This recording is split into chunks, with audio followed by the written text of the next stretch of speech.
Hello, good morning बच्चों।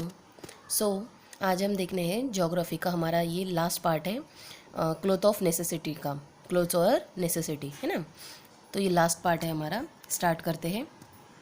Do you know मतलब क्या आप जानते हैं। During the evolutions of man, his body went through many change. मतलब मनुष्य के विकास के दौरान उसका शरीर कई परिवर्तन से गुजरता है। One of the change was the reductions in the amount of body hair. परिवर्तनों में से एक शरीर के बालों की मात्रा में कमी थी। मतलब कमी की भी एक परिवर्तन होता है ना। As a result, he began to need protections from the elements in certain weather conditions, thus across the need of clothes.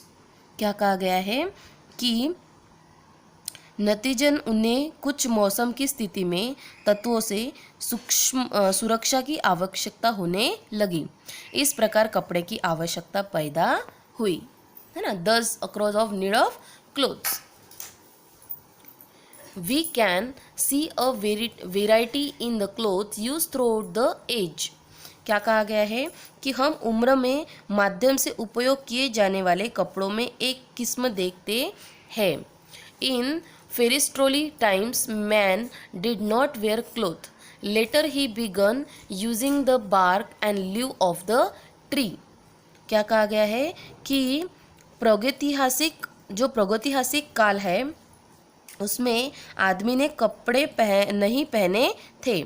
बाद में उन्होंने पेड़ों की छाल और पत्तियों का उपयोग करना शुरू कर दिया था। जैसे जैसे उनकी नेसेसिटी बढ़ती गई उन्होंने वैसे वैसे उस हिसाब से कपड़े का बदलाव किया। After that he began to hunt and use the skin of the animal he had killed.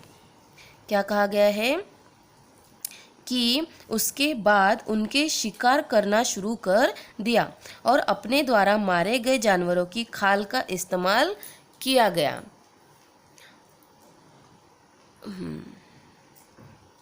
Maternity Colwood. It began use the cotton cloth in variety of wave. You will see the progression in the picture given below. क्या कहा गया है कि cotton wool जैसी सामग्रियों के यान बनाने के बाद उन्होंने विभिन्न तरीकों से सूती कपड़ों का उपयोग करना शुरू कर दिया। आप नीचे दी गई तस्वीरों में इस प्रगति को देखेंगे। हमें कुछ बताया जाएगा। ऑलवेज रिमेंबर मतलब हमेशा याद रखें। Nature has be given the इथोन of fulfil everyone needs. However nature can not क्वीज man's greed. Man must give priority to his need and not desire. Only then will nature be able to take care of us all. क्या कहा गया है कि प्रकृति हमें सभी को ज़रूरतों को पूरा करने के लिए पर्याप्त दिया है। हालांकि प्रकृति मनुष्य के लालच को कम नहीं कर सकती। मनुष्य को अपनी आवश्यकता को प्राथमिकता देनी चाहिए, न कि इच्छाओं को। तभी प्रकृति और प्राकृति हम सभी का ध्यान रख पाएंगे। डू यू नो मतलब आपको अभी क्या आप जानते हैं या क्या तुम जानते हो। Mumbai was famous world wide for its textile mills. Textile mills मतलब मुंबई अपनी कपड़ा मिल के लिए दुनिया भर में प्रसिद्ध था। टेक्सटाइल मिल मतलब कपड़ा mill. The humid weather on the island facilities of the manufacture of long thread for making cloth.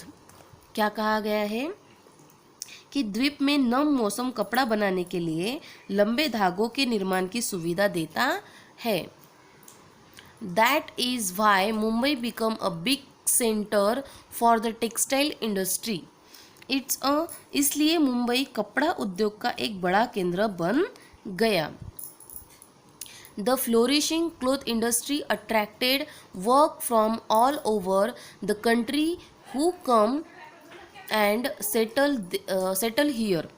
क्या कहा गया है कि फलते फूलते कपड़ा उद्योग ने देश भर के श्रमिकों को आकर्षित किया जो कि यहाँ आए और बस गए। From the on Mumbai become an important hub for financial activity in India, कि तब से मुंबई भारत में वित्तीय गतिविधि के लिए एक महत्वपूर्ण केंद्र क्या हो गया है, बन गया है। देखो यहाँ पे आपको चित्र दिखाई दे रहा है, जैसे पहले हम जो आदि मानव बोलते थे वैसे देखो वो बंदरों के जैसे रहते थे, है ना, तो उनमें कपड़े पहनते थे क्या, नहीं। उसके बाद जो इंसान आए, मतलब जो थोड़े फार हम इंसान जैसे बने हैं उसके बाद हम क्या, पेड़ों की छालियाँ पत्तों लगाने लगे। उसके बाद में एक कपड़ा सिंगल हम ओढ़ने लगे, और उसके बाद में हमारे हिसाब से जैसे कोई बच्चा है तो बच्चे के छोटे कपड़े, जवान आदमी है तो पैंट शर्ट, बूढ़ा है तो धोती पैजामा, है ना, ऐसे अलग अलग किस्म के अलग अलग हमारे कपड़े की वेशभूषा होती है। देखो क्या कहा गया है, यूज़ योर ब्रेन पावर। क्या बोला गया है कि आपको अपनी मस्तिष्क शक्ति का क्या करना है, उपयोग करना है। The clothes worn in different regions of the country are different depending on the local climate, मतलब कि स्थानीय जलवायु के आधार पर देश के विभिन्न क्षेत्रों में पहने जाने वाले कपड़े अलग अलग होते हैं। Collect picture in traditional cloth worn the Jammu and Kashmir, Rajasthan, Maharashtra and Kerala. Jammu और कश्मीर, राजस्थान, महाराष्ट्र और केरला में पहने जाने वाले पारंपरिक कपड़ों की तस्वीरें लीजिए। Discuss the climate of the area based on the picture, चित्रों के आधार पर उन क्षेत्रों की क्या कीजिए, जलवायु पर चर्चा कीजिए। समझ में आपको यहाँ तक? अब हम इसके क्वेश्चन आंसर देख लेंगे और हमारा ये लेसन यहाँ पे कंप्लीट हो गया। मिलते हैं नेक्स्ट लेक्चर में।